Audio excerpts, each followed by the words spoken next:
Electric vehicles అనేవి అనుకున్న దానికన్నా తొందరగానే మార్కెట్లోకి వస్తున్నాయి. Superior performance, cheaper charging cost వల్ల ఈవీస్ ఎక్కువ అట్రాక్టివ్గా ఉన్నాయి. ఈవీస్ ఎందుకు ఫ్యూచర్ అవ్వబోతున్నాయి అనడానికి మేము ఒక డీటెయిల్ వీడియో చేసాము. లింక్ డిస్క్రిప్షన్లో యాడ్ చేస్తున్నాము, తప్పక చూడండి. సడన్గా ఎలక్ట్రిక్ వెహికల్స్ ప్రొడక్ట్స్ని ఒక్కసారిగా ఎక్కువగా పెంచడం అనేది కష్టం. అయితే ఎలక్ట్రిక్ వెహికల్ ప్రొడక్షన్లో ద బిగ్గెస్ట్ ప్రాబ్లం ఏంటంటే బ్యాటరీ ప్రొడక్షన్.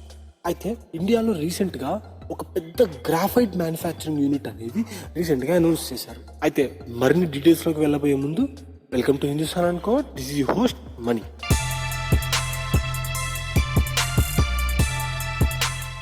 ఈవీస్కి ఉన్న బెనిఫిట్స్ వల్ల ఇండియన్ గవర్నమెంట్ కూడా ఈవీస్ మీద జస్ట్ 5% ట్యాక్స్ మాత్రమే వేసింది.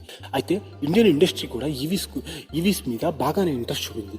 కొన్ని కంపెనీస్ ఆల్రెడీ ఎలక్ట్రిక్ బైక్స్ అనేవి అనౌన్స్ చేసింది. రివోల్ట్, బజాజ్, మహీంద్రా అండ్ ఇంకొన్ని. అయితే వీటన్నిటికీ బ్యాటరీస్ కావాలి. ఎలక్ట్రిక్ కార్స్కి అయితే చాలా చాలా చాలా బ్యాటరీస్ కావాలి.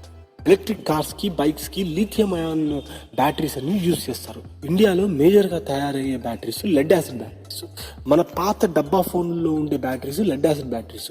లెడ్ యాసిడ్ బ్యాటరీస్కి ఎనర్జీ డెన్సిటీ అనేది తక్కువ ఉంటుంది. అంటే అవి ఎక్కువ స్పేసు, ఎక్కువ వెయిట్ తీసుకుంటాయి. అయితే వెహికల్స్ లోపల లిథియం అయాన్ బ్యాటరీస్ మాత్రమే సెట్ అవుతాయి. ఇప్పుడు మన కంపెనీస్ అన్ని బ్యాటరీస్ని చైనా, జపాన్, కొరియా నుంచి ఇంపోర్ట్ చేసుకుంటున్నాయి. ప్రపంచంలో పెద్ద ఎలక్ట్రిక్ కార్స్ కంపెనీ టెస్లా కూడా బ్యాటరీ షార్టేజెస్ వల్ల బాగా ఇబ్బంది పడింది.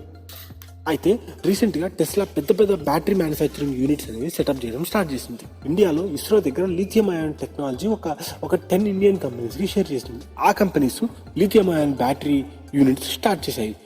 అందులో మేజర్గా అమర్ రాజా గ్రూప్ వాళ్ళు 500 megawatts hour battery production setup చేశారు. వాళ్ళు రీసెంట్గా తిరుపతిలో ఎలక్ట్రిక్ ఆటోస్ కూడా లాంచ్ చేశారు. లిథియం అయాన్ బ్యాటరీస్లో క్యాథోడ్, యానోడ్ ఉంటాయి. అయితే మనం ఛార్జింగ్ పెట్టుకున్నప్పుడు లిథియం అయాన్స్ అనేవి క్యాథోడ్ నుంచి యానోడ్కి వెళ్తాయి. మనం బ్యాటరీ యూజ్ చేసేటప్పుడు యానోడ్ నుంచి క్యాథోడ్కి వస్తాయి. అయితే క్యాథోడ్గా మనం లిథియం ఆక్సైడ్ని, యానోడ్గా గ్రాఫైట్ వాడతాం మనం.